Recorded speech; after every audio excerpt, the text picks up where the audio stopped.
इसका खेत में पैदावार ज्यादा होती है और ये गांव वालों पर लुटाता रहता है, तभी सभी गांव वाले इसको दुआ सलामी ठोकते रहते हैं और मुझे कोई पूछता ही नहीं है। अरे मित्र, तुम चिंता क्यों करते हो? मेरे मित्र सरपंच जी से तुम पैसे ले लो और फसल होने के बाद उनका पैसा लौटा देना। जितना ब्याज मैं सबसे लेता हूँ उतना ही तुमसे भी लूंगा। मैं रकम की 3 गुना ब्याज लेता हूँ। क्या 3 गुना? इतना तो मैं अपना खेत बेच दूंगा फिर भी नहीं दे पाऊंगा। महाराज, मेरे साथ अन्याय हुआ है। सरपंच जी ने मुझे 80,000 रुपए उधार दिया था 2 महीने के लिए और अब वो 3 गुना ब्याज ही मांग रहे हैं, जबकि ब्याज देने की तो बात ही नहीं हुई थी। सरपंच जी बिल्कुल सही बोल रहे हैं, ब्याज की बात पहले ही हो चुकी थी। आज से महेश का खेत सरपंच जी का हुआ और सरपंच जी जो भी खेत देना चाहते हैं वो महेश का हुआ। ये मेरा आदेश है। पिताजी, ये वही है जिन्होंने आपकी जान बचाई है। पिताजी, कुछ दिन पहले हमने जो दूसरे राज्य के 2 गुप्तचर पकड़े थे उनकी सूचना इन्होंने ही दी थी। तुम दोनों को इस अपराध के तौर पर 100 करोड़ की सजा और उम्र कैद दी जाती है।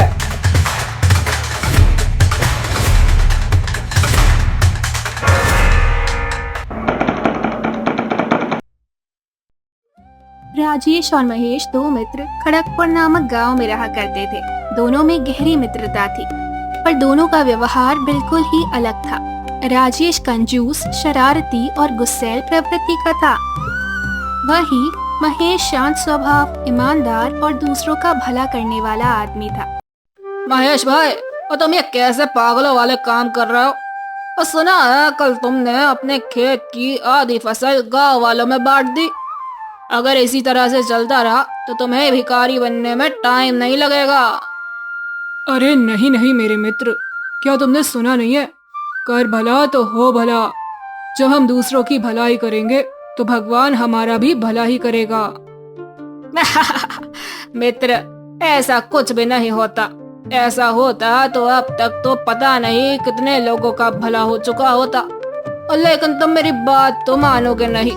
तुम्हें समझा कर कोई फायदा नहीं है। अच्छा ठीक है, मैं चलता हूँ, मुझे कुछ काम है। ठीक है मित्र, मैं भी चलता हूँ, मुझे बाजार से सब्जियाँ लेने जाना है। राजेश को महेश की ये दरियादिली बिल्कुल भी पसंद नहीं आती थी, क्योंकि इसी वजह से गांव वाले महेश का बहुत सम्मान करते थे, हमेशा उसकी बड़ाई करते थे और राजेश को कोई पूछता ही नहीं था। वो बड़बड़ाते हुए अपने घर की तरफ बढ़ा जा रहा था। इसका खेत में पैदावार ज्यादा होती है और ये गांव वालों पर लुटाता रहता है, तभी सभी गांव वाले इसको दुआ सलामी ठोकते रहते हैं और मुझे कोई पूछता ही नहीं है। पर कोई बात नहीं, अब मैं अभी बताऊंगा कि मैं कौन हूँ। वो बड़बड़ाते हुए अपने घर पहुँच जाता है।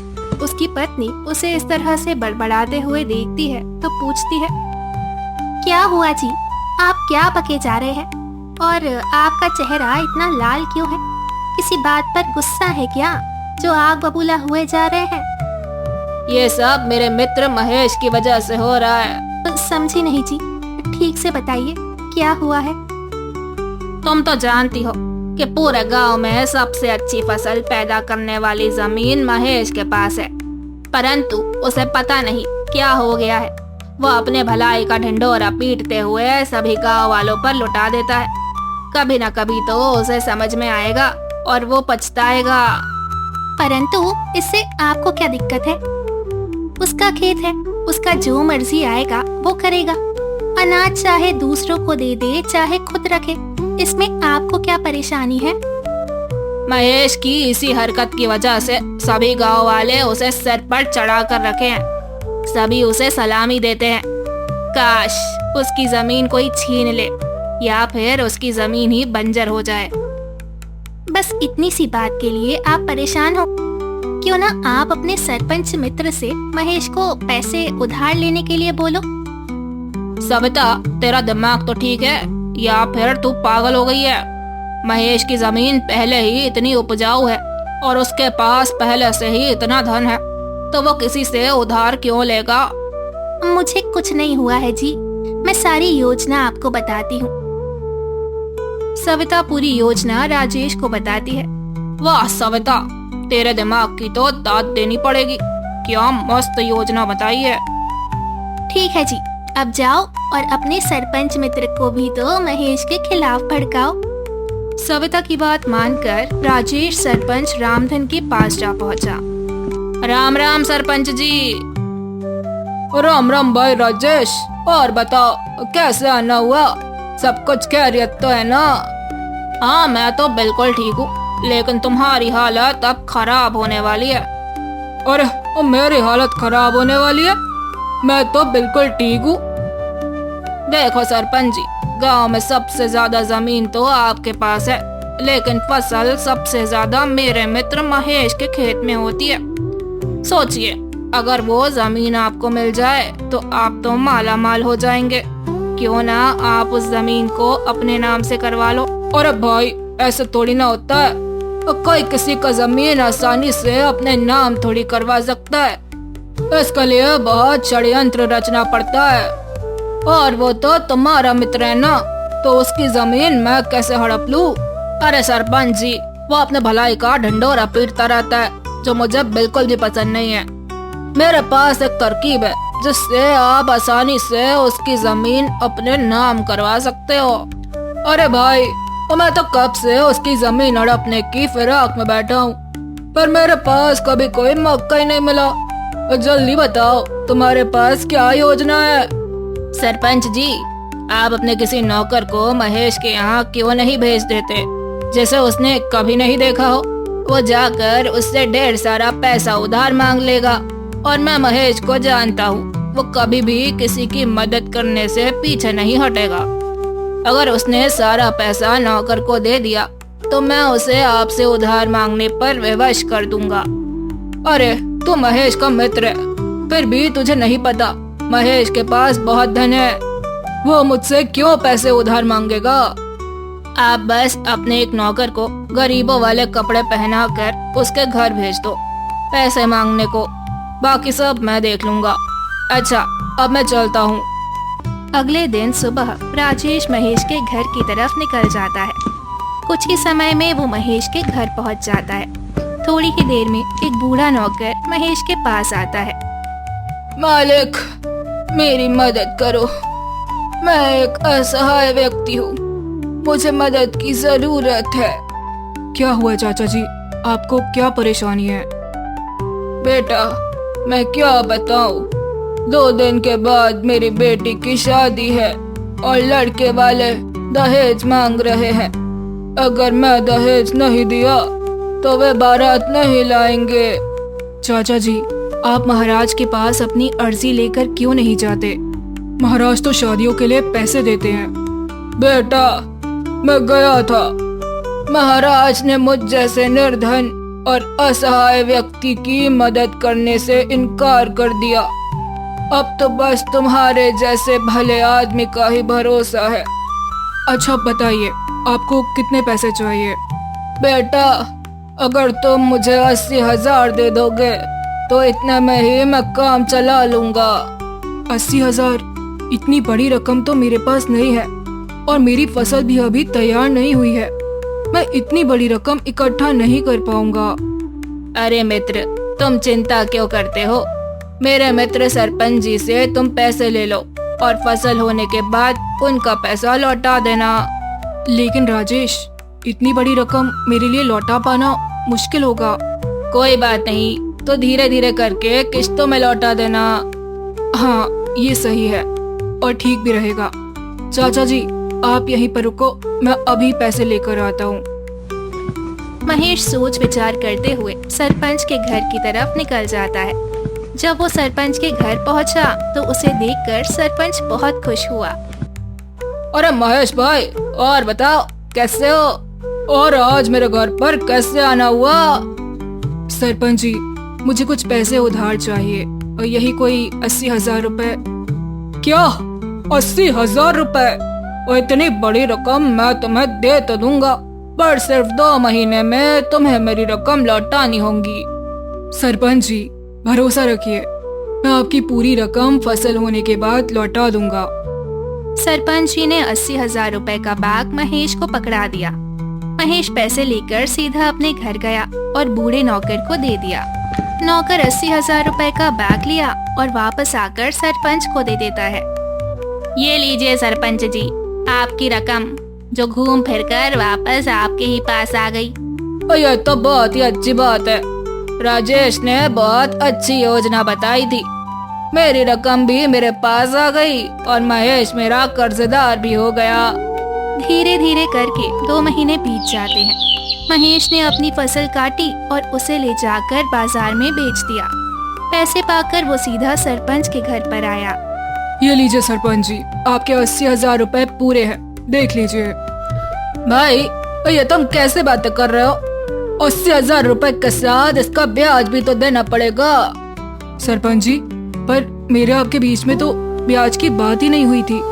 सिर्फ 2 महीने बाद पूरी रकम देने की बात हुई थी। क्या मैंने सभी को फ्री में पैसे बांटने का ठेका ले रखा है क्या? अच्छा ठीक है सरपंच जी, बताइए कितना ब्याज हुआ आपका? जितना ब्याज मैं सबसे लेता हूँ उतना ही तुमसे भी लूंगा। मैं रकम की 3 गुना ब्याज लेता हूँ। क्या 3 गुना? इतना तो मैं अपना खेत बेच दूंगा फिर भी नहीं दे पाऊंगा। ये तो अन्याय है सरपंच जी, ये आप गलत कर रहे हैं। मैं कुछ नहीं जानता, चल निकल जा यहाँ से और ब्याज के साथ पूरा पैसा लेकर मेरे पास आना, नहीं तो तेरा खेत मैं ले लूंगा। मेरे साथ अन्याय हो रहा है, मैं इसकी शिकायत महाराज से करूंगा। तुरंत ही महेश महाराज के दरबार में जाता है और महाराज को सारी बात बताता है। महाराज, मेरे साथ अन्याय हुआ है। सरपंच जी ने मुझे 80,000 रुपए उधार दिया था 2 महीने के लिए और अब वो 3 गुना ब्याज ही मांग रहे हैं, जबकि ब्याज देने की तो बात ही नहीं हुई थी। तुम्हारी बातें सुनकर तो ऐसा ही लगता है कि तुम्हारे साथ बहुत गलत हुआ है, पर मैं राजेश और उस सरपंच दोनों को यहाँ पर बुलाऊंगा। ठीक है महाराज, बुला लीजिए, मुझे कोई दिक्कत नहीं है। सैनिकों, जाओ और तुरंत ही सरपंच और राजेश को मेरे दरबार में हाजिर होने को बोलो। सैनिक तुरंत ही सरपंच और राजेश के घर जाते हैं और अपने साथ राजा के दरबार में लेकर आते हैं। क्यों सरपंच जी, अभी क्या नया ड्रामा लगा के रखा है? महेश बोल रहा है कि तुम अपने मन से कुछ ही ब्याज वृद्धि करके मांग रहे हो। नहीं महाराज, दरअसल ब्याज की बात होने के बाद ही मैंने महेश को पैसे दिए थे। आपको यकीन नहीं है तो आप महेश के मित्र राजेश से पूछ लो। क्यों राजेश, क्या सरपंच जी सही बोल रहे हैं? हाँ महाराज, सरपंच जी बिल्कुल सही बोल रहे हैं। ब्याज की बात पहले ही हो चुकी थी। अरे राजेश भाई, ये तुम क्या बोल रहे हो? मैं एकदम सही बोल रहा हूँ महाराज। इसके दिखावा मंडी से तो मैं भी परेशान हो चुका हूँ। मैं भला झूठ क्यों बोलूँगा। अच्छा, क्या दिखावा करता है ये? महाराज, ये अच्छा बनने का दिखावा करता है।